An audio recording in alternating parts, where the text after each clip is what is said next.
All right, and welcome to the December, our final edition of Cinetopia for 2025. This year's gone by so fast, and I'm back with some regulars as part of the team. So I'm here with Issy and Kat. Issy, how are you doing since the last time we chatted? Yeah, I'm doing really good. I moved into a new house recently, so Oh, all great. going well. Wonderful. And how's everything been in the film world? Have you been seeing lots of films the past couple months? It's been a busy few festival Yes. season. Yeah, I've got a chance to do some like pre-screening for Glasgow Film Festival. So I've seen some really great films the last few months that hopefully they'll show at the festival. Oh, great. Wonderful. So you're one of the screeners for the festival. That's hmm fantastic. And Kat, how are you? Yeah, not too bad. Just been keeping really, really busy. But yeah, I've been watching just a few films here and there. But yeah, it's been good. It's been good on the film front. So have you seen any good coming of age films that we should check out? I've seen a lot of Czech films, so I don't think it's anything that anyone would be particularly interested in or had, access to. Uh, but there are some really, really good Czech ones, but nothing new that has come out recently, at least that I've seen, that was coming of age that would kind of fit into what I'm interested in anyway. So yeah, if anyone has any suggestions, please let me know. All right. Well, you heard that first. So any suggestions, send it through to Cinetopia. Later on in the show, we'll kind of go over a few of our favorite films of the year. But first, we're going to get to reviewing a few films we've seen that are currently out in cinemas or hopefully in your area. And so let's get going.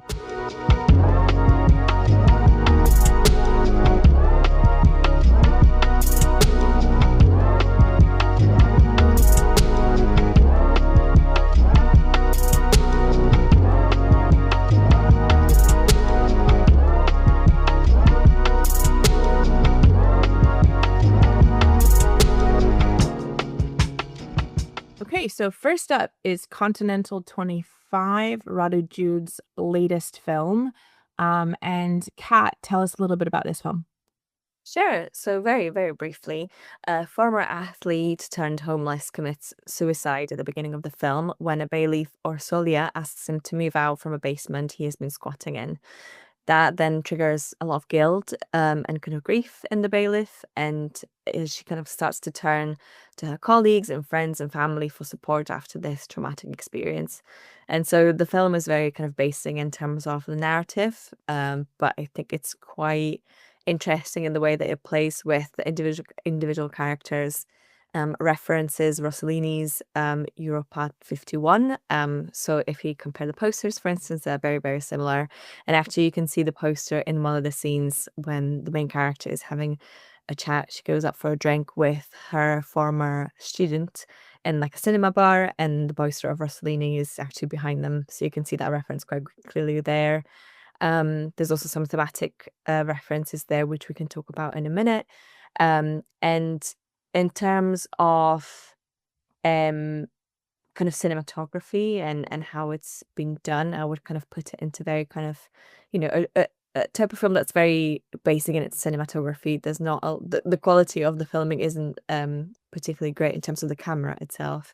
But what's really interesting is that there's a lot of long establishing shots, so you get a good sense of the kind of space and place that the character inhabits, and that kind of tells the story in itself, as well as the kind of establishing shots change from nature through the kind of historical town into very modern, almost this kind of dystopian, futuristic buildings. So yeah, that's the kind of introduction of the film, but we can chat a bit more about the individual themes. Great. And what did you think, Issy? I really liked the film. I liked the way that I found it very thought-provoking in that obviously this event happens with the homeless man dying and she feels very guilty, and she goes to all of these people, she goes to her friends, she goes to her priests, and they all say, oh no, it's not your fault, it's not your fault. There are all of these factors that meant it would have happened anyway. um and what they're saying is in some sense true, but it also doesn't, you know, erase the fact that a man has died partly because of her actions. And I think it works really well as kind of a commentary on the systems that we live in, that essentially, you know, they kill innocent people. And we're all to some extent forced to be a part of that. So I thought it was a very intelligent film, and I liked that it obviously the real bad guys, so the reason that he's being kicked out of this basement in the first place is because a corporation wants to build a hotel there. So the real bad guy is corporate greed, but we're all kind of forced to be part of that to some extent. Yeah, and have you seen any of Jude's other work before? No, I haven't. Yeah, well, I think Jude to me is like, yeah, he's just one of the most interesting filmmakers out there. It's sort of been in that, like, I think one of those Berlinale or Locarno sort of always you see a new film from him. But the last film, and I'm gonna have to remember the name, so I'll just add that in later. You know, was very much around this idea of like capitalism in Romania, and sort of just like another sort of following across you know, a day in the life of a woman, to sort of having to deal with the westernization of the city, and in a lot of ways, I think the last film was harder to approach than this film. This film has like a really strong narrative, and so it's an approachable film that, you know, if you knew nothing about Jude or what really into sort of experimental Godard sort of style films, I think you get this story and you get the points, but you also understand, like you said, the enemy is this sort of corporatization of the town, that you know, but also much about the town. And I love the moments in this film, you know, in the monster, or like the dinosaur park, and sort of all these sort of elements of kind of humor, which is, you know, humor within the film that just really lightens the mood of something could be depressing, but it is a comedy, is it not? So Kat, what do you think? Yeah, I think so. I think it was interesting. I was kind of watching it. It took us about 3 hours to watch it because we were doing other things in the house at the time.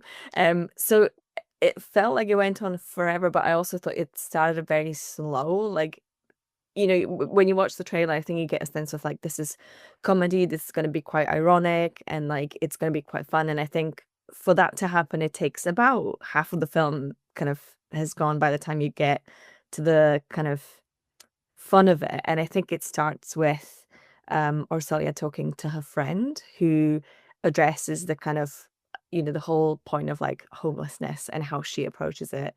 And that interaction, because what I've noticed about the film, that I think it's quite dialogue heavy. Like there's a lot of it, and you kind of like, you're just like reading a lot, you know, because it is subtitled, obviously. But also, not only is the dialogue quite different to what you would see in a lot of like Western cinema, and especially in like mainstream Hollywood cinema, because it's quite like philosophy heavy, but also I think it's such a good like, almost like a character study of each of the characters that Orsolia meets. So like with a friend, for instance, she kind of goes on and on about how she approaches homelessness, because there's a homeless person next to where she lives, but she kind of goes back and forth between like, really like she can't stand the stench over the summer, and she feels like she just like doesn't want to help them, and then in the winter it's the opposite, there's no stench, but then they like moan, and then she just worries about them so much that that makes her like not want to help either. And so it's this like really bizarre kind of picture of, I think, how people think about homelessness when it doesn't really impact themselves. And I think in the way that Orsolia kind of goes from like a person to person, telling the same kind of traumatic experience and what has happened to her, but also kind of word by word, it then also becomes this like trying to like get rid of the guilt in a way, to me anyway. That's the way it seemed to me. And so what I found interesting is that by the end of the film, she actually became a bit of a kind of unsympathetic character, because I felt like she was actually, it didn't feel genuine enough. And that, I think, had to do with the way that we were watching the film. So I think it would be very different if it was in kind of one chunk in the cinema. That would, you know, come across quite differently. But I think it was quite interesting the way that everyone, including Orsolia a little bit, she was trying to kind of assuage her guilt by going to these different people, and then by these people kind of, turning a mirror with their own kind of ideologies. And, the priest is also a really good example where, the way he talks is just like, it's like one quote from the Bible after another. Like, it's just like constant. And it's just interesting because I think these characters are obviously kind of a one-offs, they kind of come in and they go and you don't see them again. But that scene is enough to get a sense of who these characters are and how all of them have a very different experience of, I mean, homelessness, they don't, right? They don't have that experience. But I think because we've seen for the first, what is it, 10 minutes of the film, the experience of the homeless man, I thought that kind of lingered. And because it was quite a long one as well, it kind of lingers. And so when you see these other people dealing with it, you're like, these people don't have, like, it doesn't impact them nowhere near as much as it would have impacted the person who actually committed suicide. So, yeah, I thought that was really interesting. But yeah, very, very interesting dialogue, quite heavy, but also quite fun. And just yeah, very, very different. Yeah, well, I definitely think that in terms of it starting with the homeless man, I really liked that because within the film there's kind of like another conversation going on of who is kind of considered human or not. Like when the priest is talking, and he's talking about how like an atheist will never be like a real person, whereas a Christian is a real person, and he kind of then uses that to say, and it's fine that you've kind of let this man die on your watch because you're a Christian. And there's the whole like nationalism conversation going on as well within the film of like, Hungarians, like Romanians thinking of Hungarians as subhuman and things like that. And obviously, like, homeless people are people who are very, very often stripped of humanity in society. And the way that the friend talks about the homeless person by her house as well is very much kind of, she sees him as like a problem and a source of guilt, but never his own person. So I really like that we kind of spend that first 10-15 minutes actually with this man before he dies.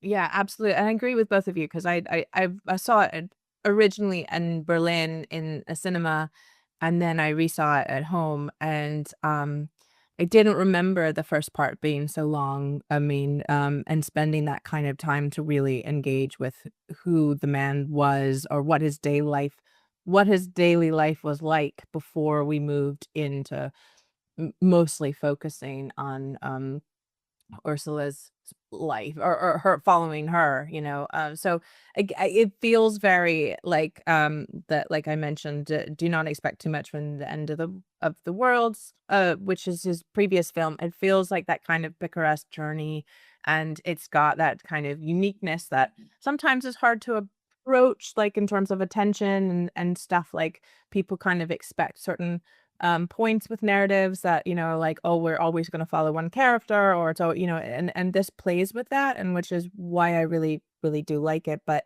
um, all of those things you've mentioned around race and nationality and sort of and class makes all the characters not perfect characters. And certainly at the beginning, you think that Orsha is the better one of the bunch because she's treating him the best of the police and whatnot. But then, yeah, you see that kind of sort of dynamic of how to deal with such an issue, or not completely fully understanding it as well. But I did, like I said, I think it's one of the more approachable films. I believe that like he also came out with a film. I saw two documentaries he did at IDFA, and one was literally just a shot of Andy Warhol's grave from a computer, like like webcam. So much harder films to sort of digest than this one. And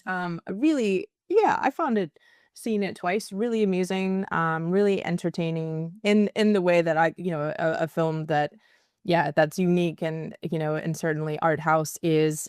And I'm really looking forward to seeing, more films like this again. I do think his next film is like a 3-hour Dracula, which sounds yeah, a bit harder to sort of to sit through, but this is what I hear, and yeah, I'm interested. I think that came out in Locarno, but I haven't checked the reviews on this, but this one definitely, if you want to get into Rado Jude, start with something like this film, and then maybe go past it back to some of his other stuff. But anything else you guys want to say, or are you happy?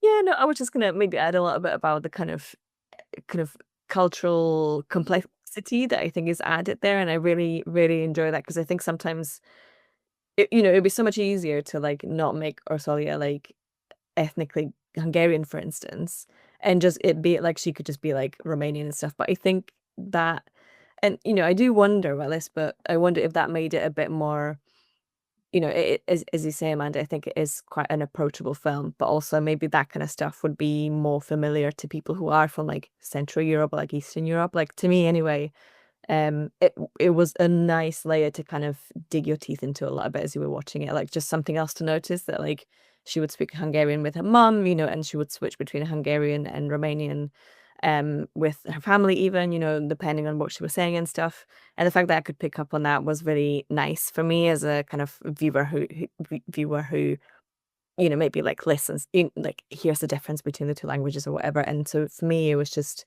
a nice layer that it's nice that that wasn't forgotten, that it's not like black and white, it can have different things that might not be at the very forefront of what is going on. And the fact that, she is speaking, like, what does that matter, But I think it just made it more interesting to me anyway.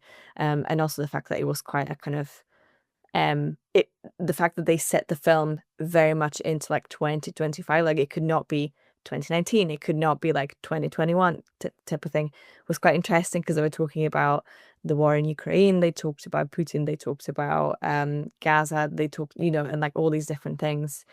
And so it was just interesting to me that they made that effort into making it very much like this is a today film, you know what I mean? And I think there was a lot of comparison of like, now and kind of past and kind of historical and kind of modern. And like, I think Romania is also one of those countries that probably struggles with the kind of westernization and modernization that comes at a very like harsh pace. And so I think those differences can be quite stark sometimes. So I think again that to have that context is quite nice for a film. And in such great context for us to hear, because again, I mean, for someone who hasn't, I see those nuances and certainly noted it, but it's something I'm learning about, Romanian culture through this work. But I just love his tone, and I think every film I've seen is just, I love the tone. Sometimes the length or the the methods are always just different, but that's why it's sort of Romanian new waves, and he's an incredibly interesting filmmaker, and I highly recommend this film if you want to give it a start and see if you like it. So this is Kontinental 25, and check it out if you can.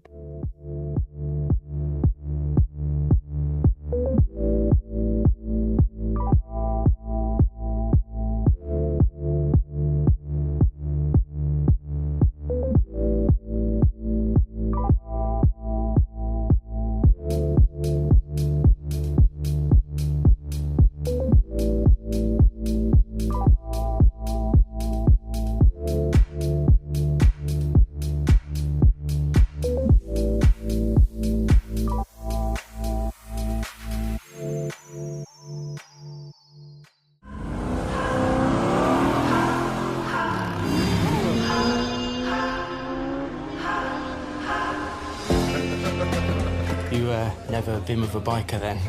Biker, no.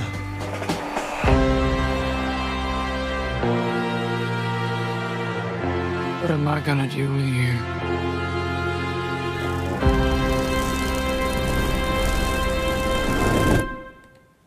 Did you kiss?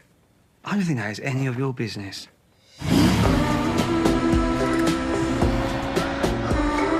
That's your boyfriend. Well, we have an arrangement. How do you get a man like that? I have an aptitude for devotion. If you're quiet, you can sleep on the rug. The rug. When are we going to get to meet this Ray of yours, then? I was wondering if you might want to come have dinner with my parents sometime. I don't think that's a very good idea. All right. So the next film we're going to review is Pillion. It's a big talk, I think, in the UK right now.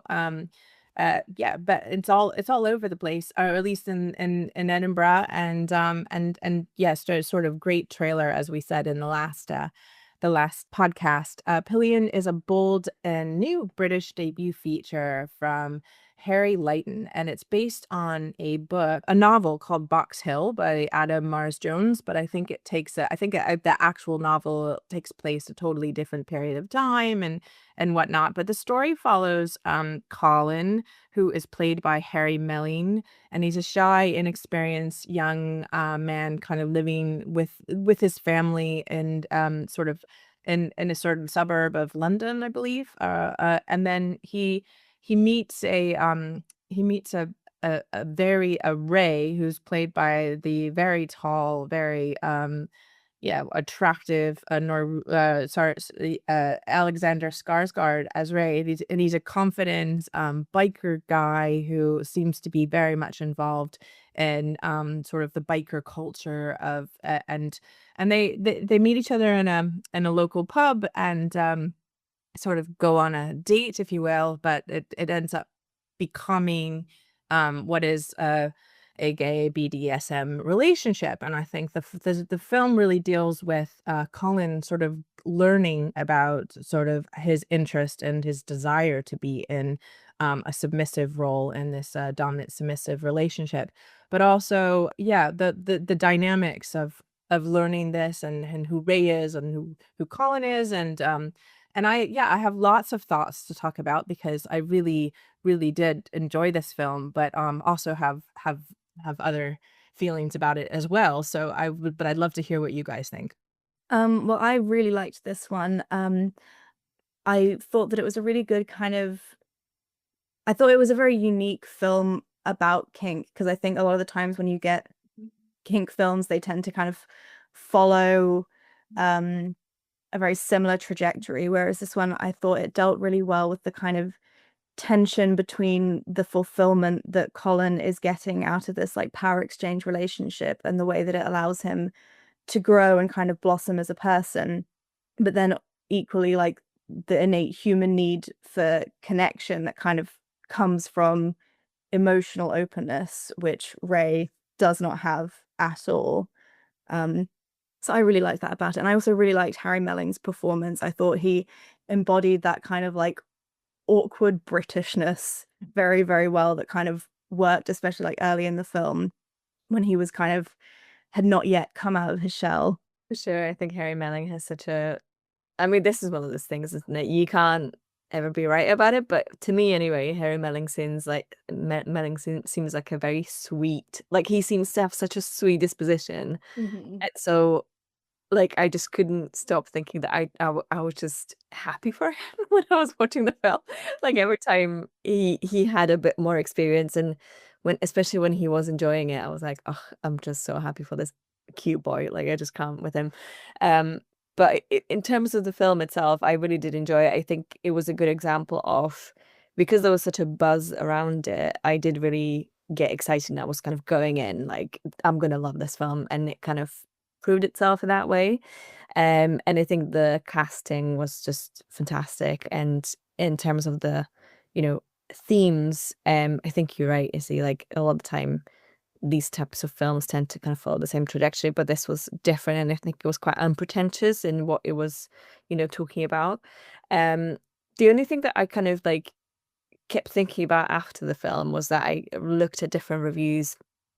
I think in general it's been accepted quite well, but I did stumble upon Mark Kermode's and Mayo's review of it, and they were kind of, especially Mayo, he wasn't, I think, quite sure about it, and I think it was quite explicit for him, and he was thinking that was an abusive relationship and things like that. And then it just made me think about, oh, did I completely ignore that because I was so excited just to see it, and because it was different, and because I really wanted this film to do well for some reason.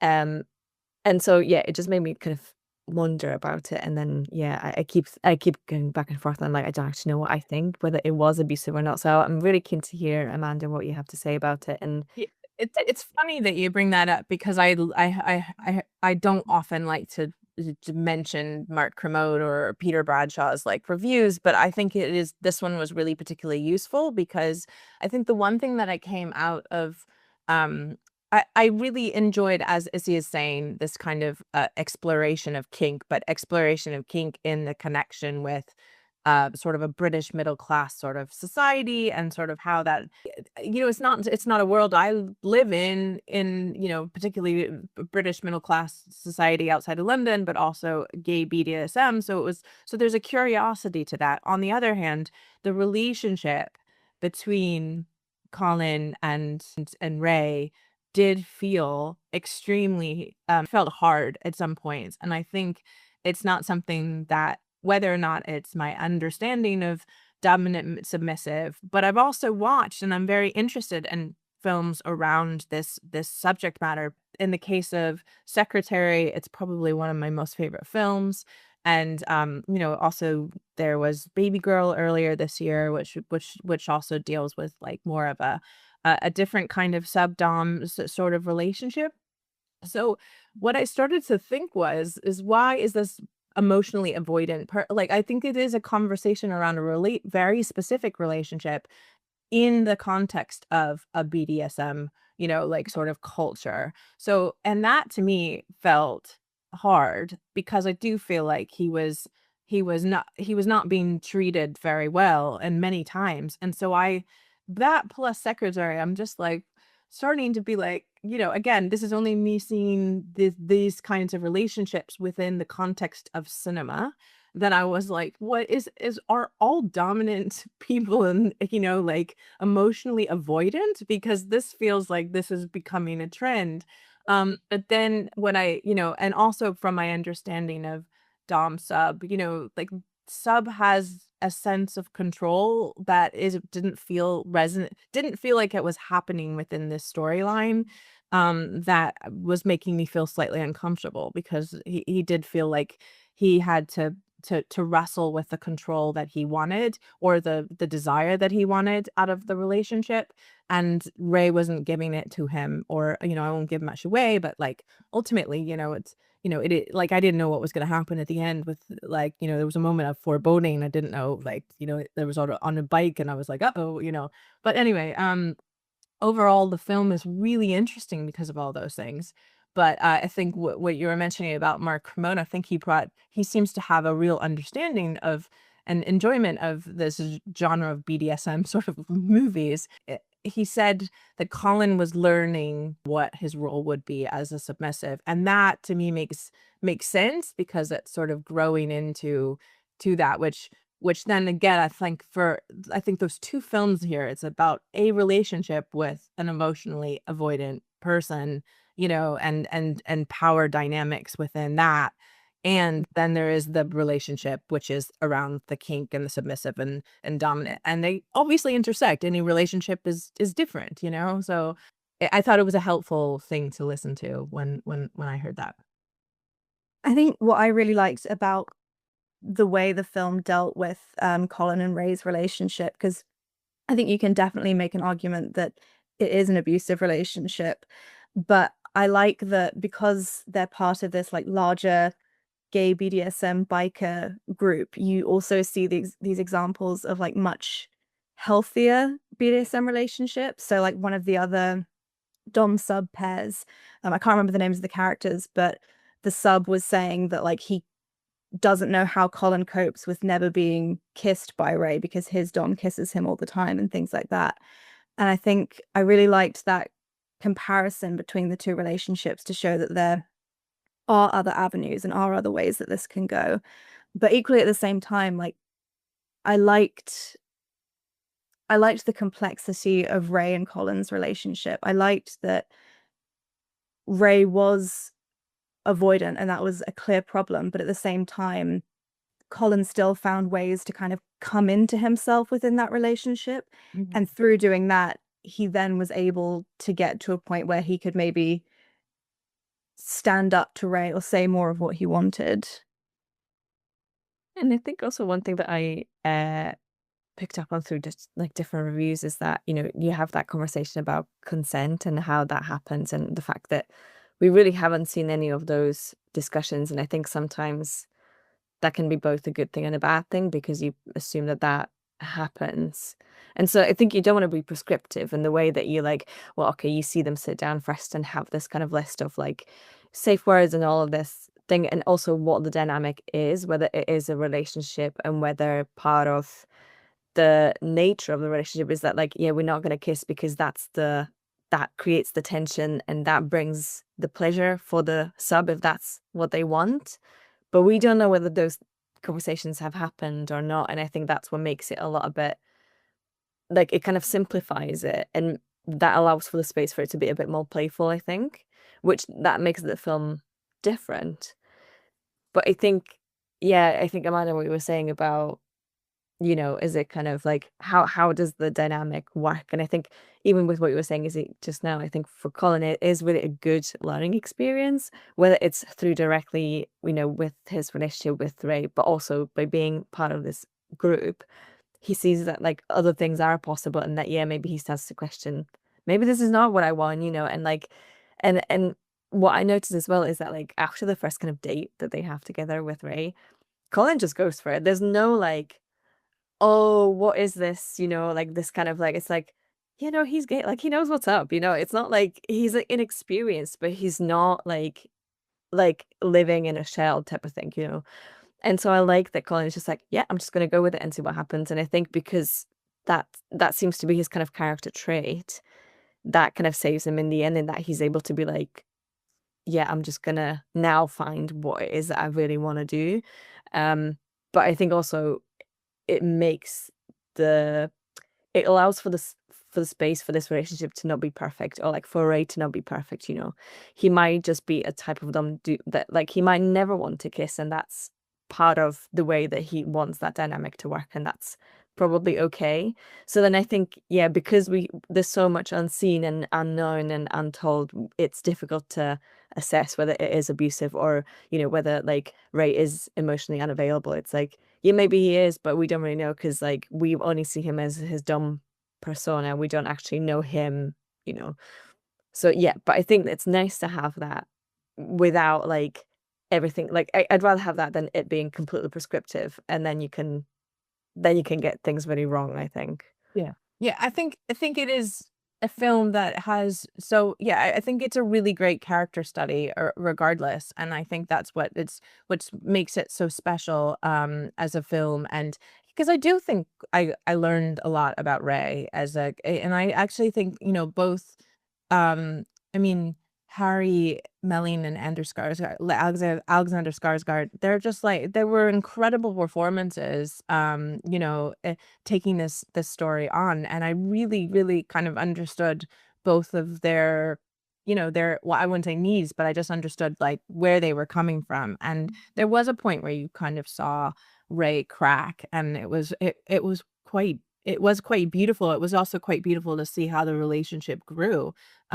So just as a film, it's really wonderful. And I also, as I mentioned, the sort of the directors, I think I heard him talk at the New York Film Festival, like Q&A online, around why he decided to move it up decades to like a modern day, because very much the original book would have been kind of put in this the politics would have, it really affected the way you would be able to be open about your relationship, your gay relationship or BDSM, and that would be much more hidden. So hence maybe some of that emotional unavailability was due to having to actively cover up your identity, versus what this story is about now, which was very much about the relationships, the personalities, exploring your sexual desires, and how that like how that affect, how that's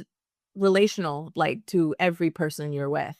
I really, It's a really great film. It's better than I expected. I mean, it deserved all the buzz because it's also very sexy and, and good looking and, interesting, but it is also a really incredible story. Well, I was just gonna say, like, speaking about it being like a sexy film, that's one thing I really appreciated about it, because I feel like, I mean, I'm far from the first person to say it, but there is a trend recently of films being quite sexless. And if you compare it to, like, Amanda, you were comparing it to Baby Girl earlier, I feel like despite being a film about kink, Baby Girl didn't have very much actual sexuality in it. And I really liked that Pillion, within like the first 20 minutes, we see like full frontal nudity. And I think I like that the film actually allowed us to fully enter that world with the characters by actually including like nudity and proper sex scenes and things like that. Yeah, absolutely. I mean, I guess, Jeff, did you both see Baby Girl? I mean, I guess I do think Baby Girl at least had that conversation around consent, but a lot more. But again, it was a little bit more of like there was just different dynamics with that, and also age and work, and so there's a lot of more different complications in that film. But yeah, it is interesting to see this as like a counter to this, this exploring that conversation and how it was done quite differently, and also obviously a completely different background or location and lifestyle. So the first part of the year we did Baby Girl. We come back to Dom Subs in December. It's a Christmas movies, I guess. They're both Christmas movies, actually, I think. So definitely check out Pillion if this film sounds like your thing. It was ours, so check it out.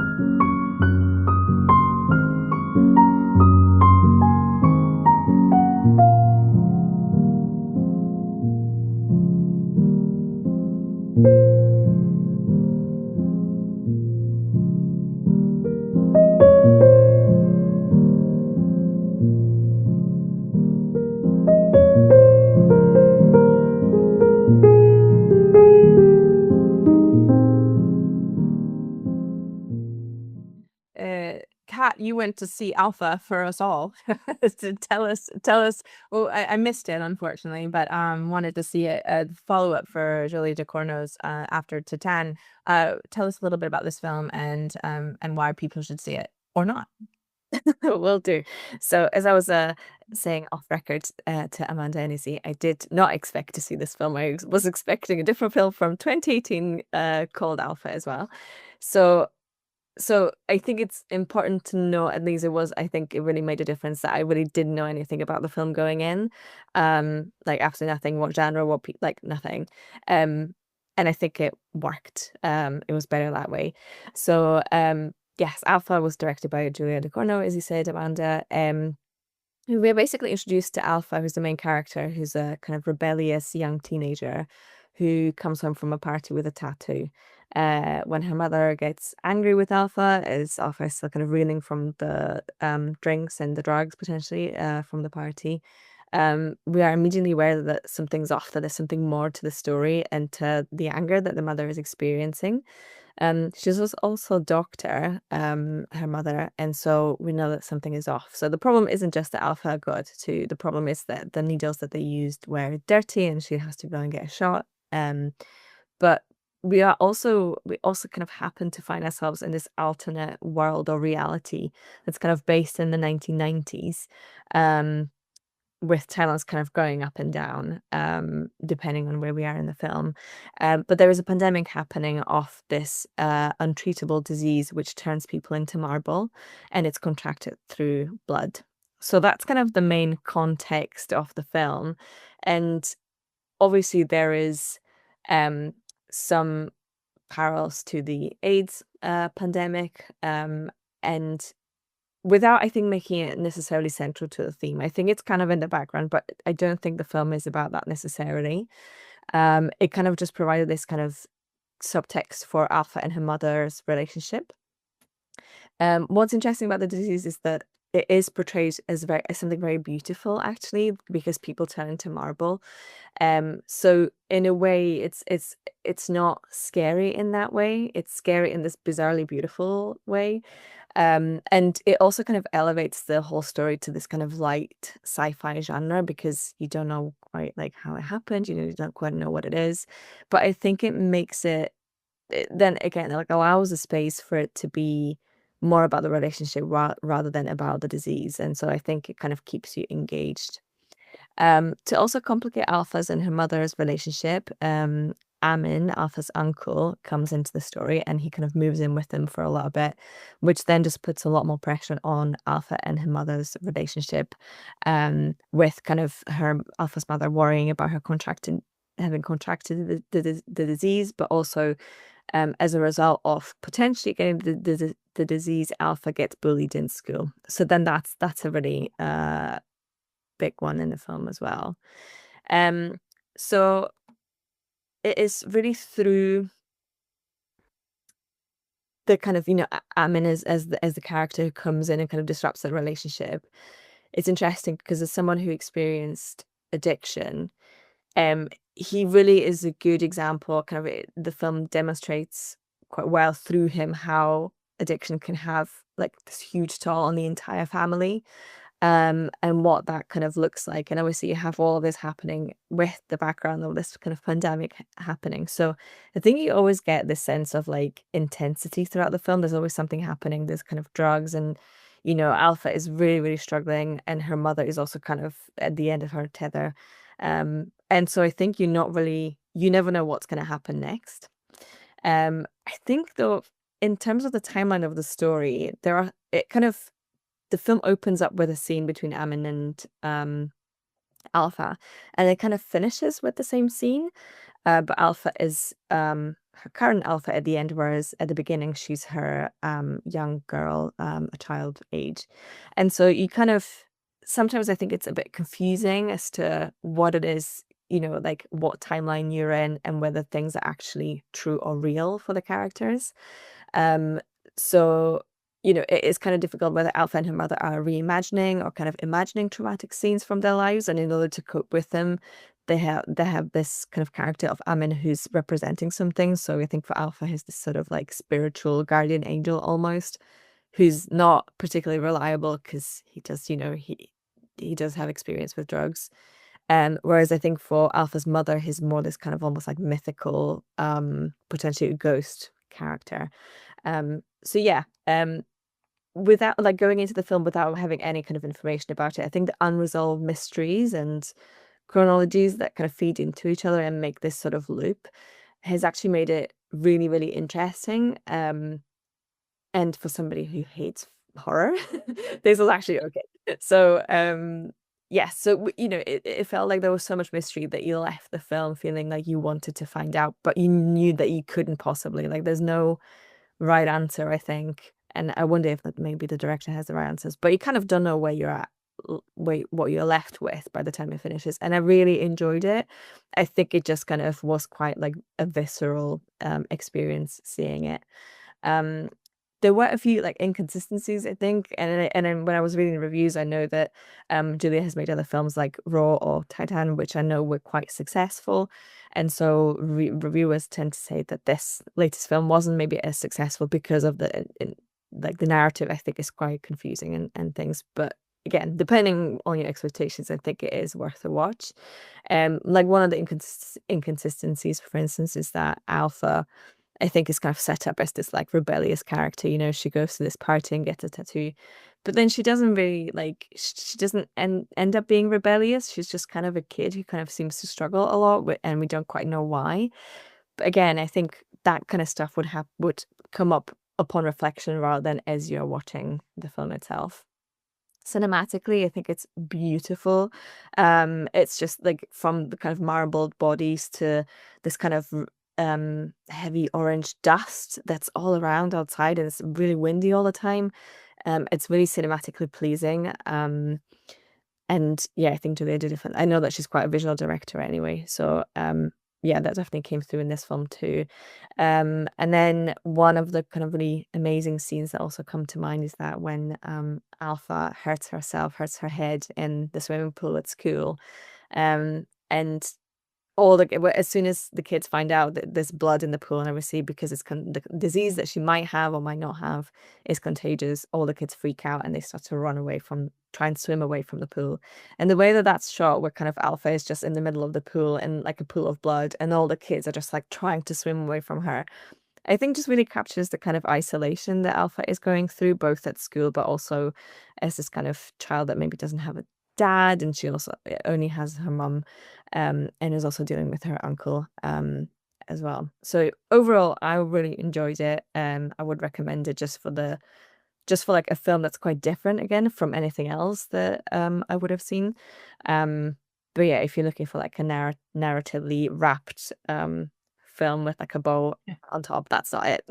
So yeah, Well, I wouldn't expect it from the filmmaker who made Titan, but people's engagement with inanimate objects or marble or cars and electric stuff is her thing, which is quite amusing. And to make a film seem realistic with all that is incredible. So it sounds like worth a watch. So thank you for sharing that. Yeah, as an Alpha is not out right now, I don't think, in the UK, well, in Edinburgh, but hopefully check it out if it comes back or it's online. So right.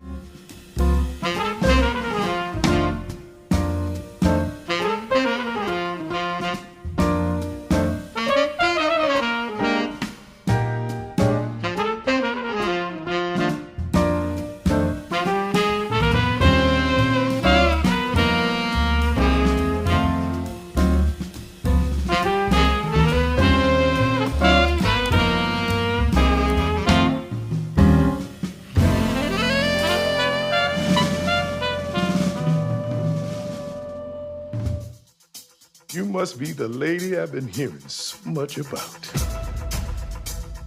Yes, sir. It's an honor to meet you, Mr. King. Now tell me about yourself. Jesse here says that you fight in all pink. I'm from West Virginia. What's that got to do with pink? Nothing, sir. I'm just telling you about myself. Yeah, pink was my idea.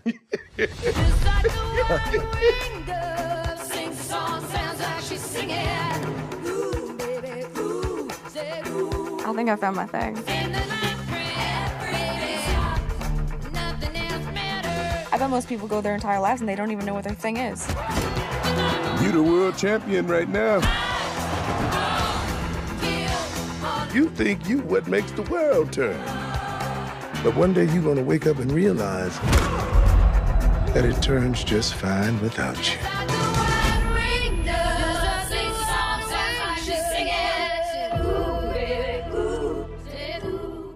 So the final film we're going to review is Christy, not to be confused with the other Christy. You'll mention, that was at Edinburgh International Film Festival. But Issy, tell us a little bit about this film. So Christy is directed by David Michaud. It's a biopic about the real-life trailblazing female boxer Christy Martin, played by Sydney Sweeney. So we start out...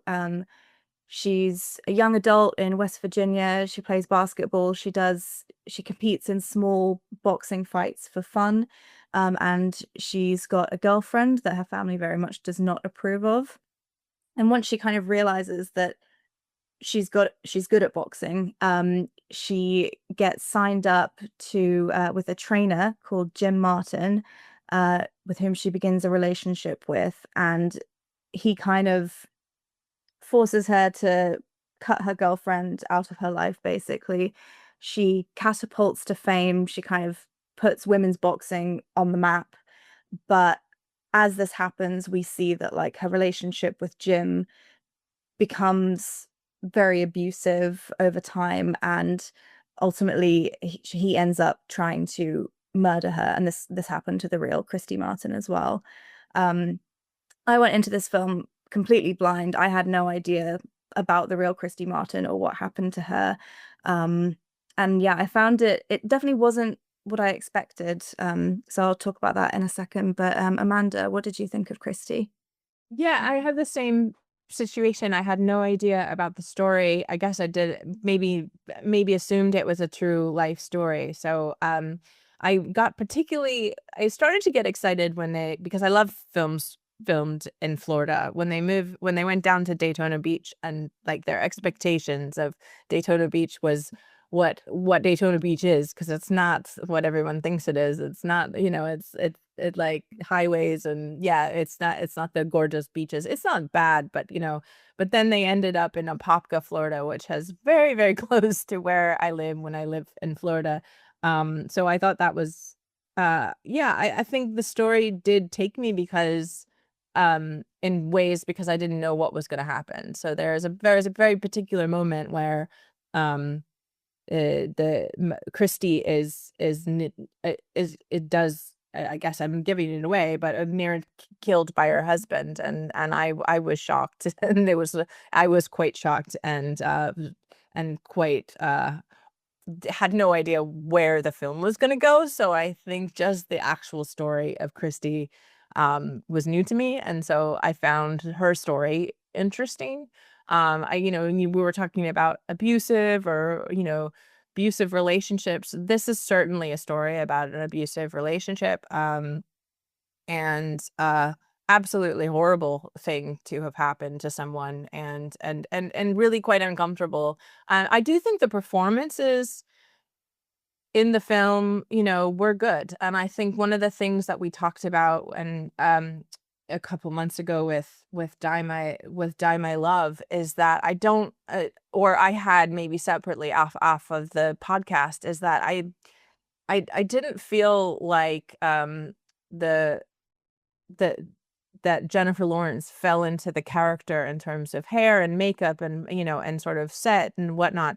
What I thought was quite impressive with Sydney Sweeney, who we are seeing a lot in terms of the controversy around her, and sort of like, her like sort of being sort of taken over by the MAGA movement, like and her jeans controversy, which, by the way, I think has really had a huge impact on this film. So this film has done one of the worst flops in the US in terms, and it largely because of the controversy around Sydney Sweeney and this American Eagle ad.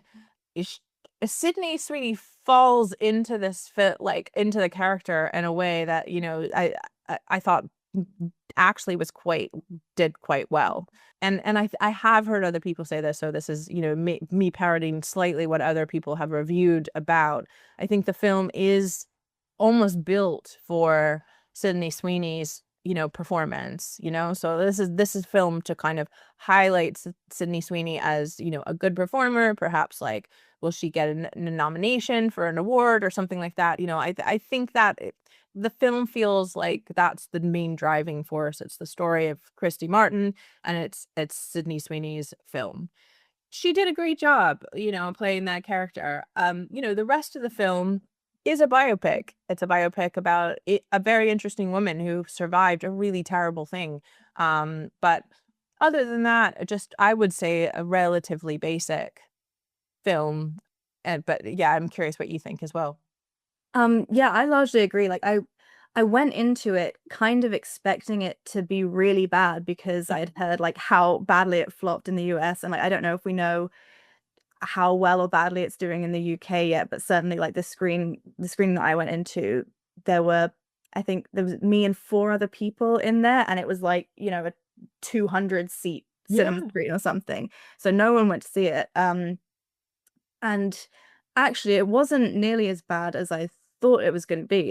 It's a fine movie, and I completely agree with you. I think Sydney Sweeney's performance is good. I also really like Ben Foster as Jim. I think he does a very good job of not becoming threatening until later in the film. Like for most of it, he's obviously a problem in her life, but he's got this very sort of pathetic aura about him that kind of hides how violent and vindictive he really is.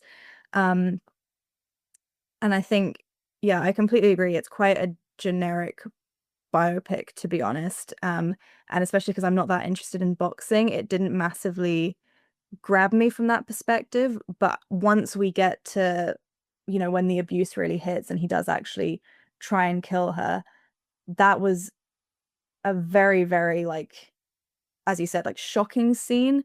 And I thought that bit was really well done in how, like, upsetting it was.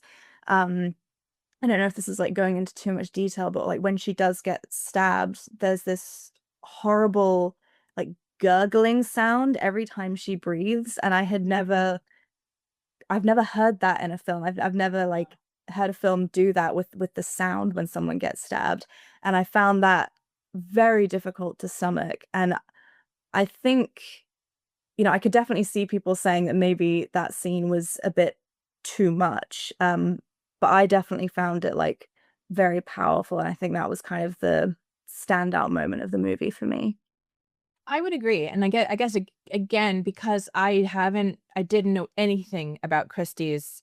I knew this wasn't the end of the film, but I just literally thought there was absolutely no way, the way that this was filmed, that there was any way she was going to survive this moment. And so I was like, what's going to happen next? And it was, again, it's not a horror film, but it feels like you said, just maybe the elemental sort of body horrorness of what happened, that it was so visceral and quite ominous, as like I said, literally live near the town where this happened, and I will be there in a day when this is airing.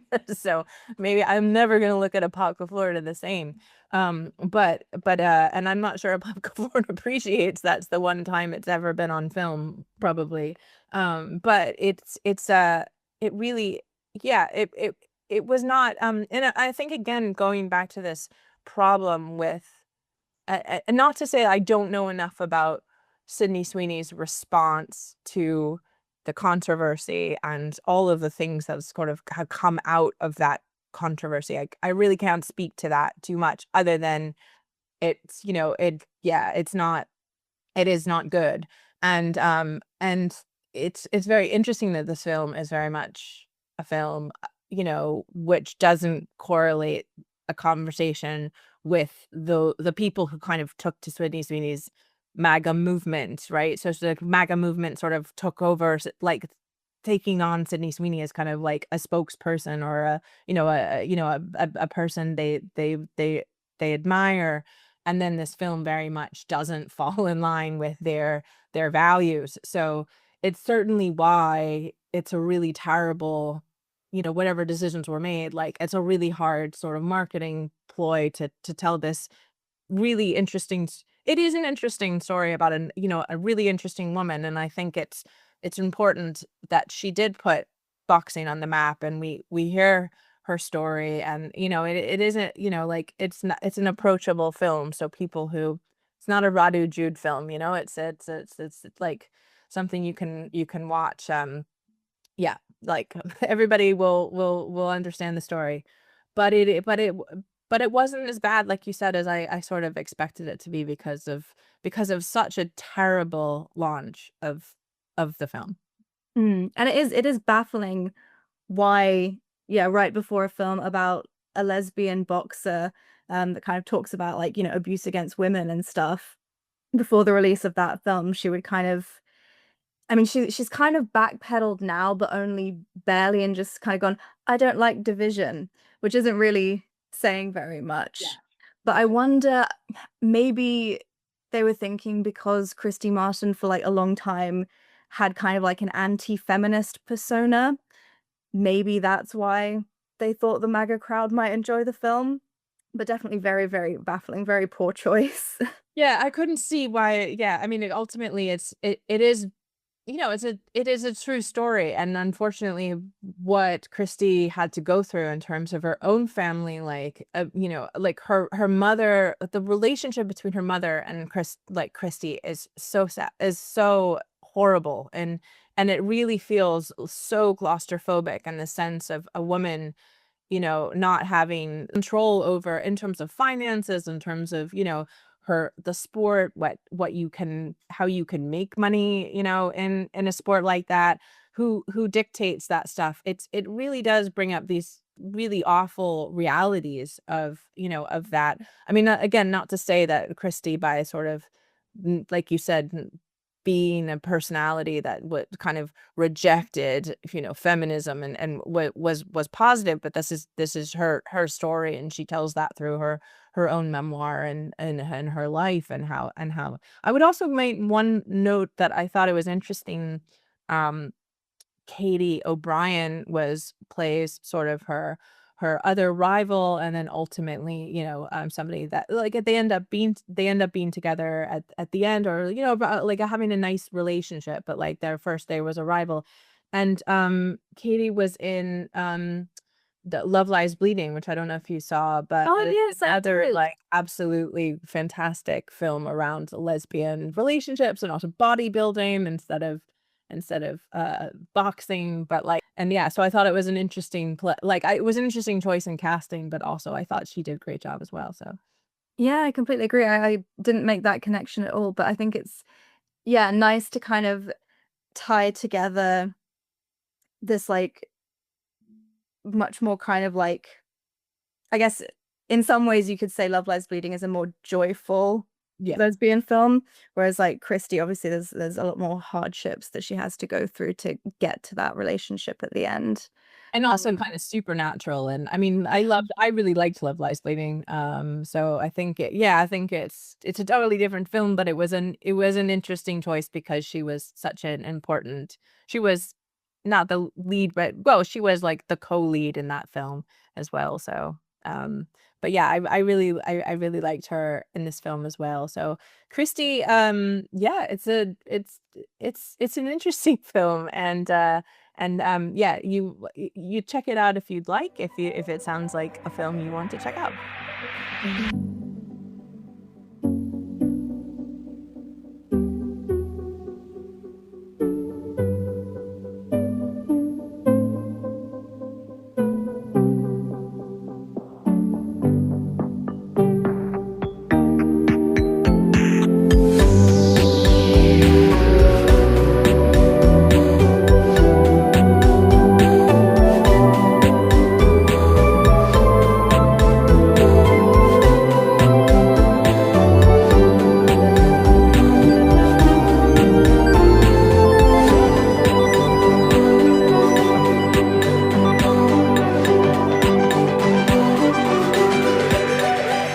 This wraps our December edition, and I just wanted to ask the team if they had sort of any highlights this year. I was just going over all the films that we reviewed on the show, and there was just so many good films this year, I think. Also just through the festivals. We started in Berlin with Peter Hujar's Day and Blue Moon, which are actually currently out in cinemas right now, at least in the US, the UK, and then ultimately like ended up with London with Hamnet, which is about to come out. It was Just an Accident, which is currently out in cinemas. There's so many films. I just want to ask you all, what were your favorite standouts or your standout film events that you went to this year? I would just mention my like new favorite film of all time that, thanks to you, Amanda, I went to see randomly on one evening after we had a bit of a get together, which is Sorry Baby. Yeah. It's honestly like it just tonally if I ever made a film, that would be the film that I would make. So I'm relieved of my desire to make films because Eva Victor has done it. But yeah, I think it's just like one of those perfectly kind of small indie films that's very much about this one thing, this one experience that this person had. Very few characters, but just I think the mood of it and the color of it and the kind of textures, like, yeah, hands down one of the best films I've ever seen. So yeah, I would highly recommend to anyone to watch that one. Yeah, absolutely. I was going to say Sorry Baby is probably one of my favorite films in terms of like a surprise. And so it's really exciting that it was the opening film of Edinburgh International Film Festival. But it really like hopefully will do well with the award seasons and whatnot. I and we'll hopefully see much more from Ava and their work coming up in the future, because it was first debut that was just really hit it out really, really good. So I'm glad you did take my advice. I remember that night, and you went.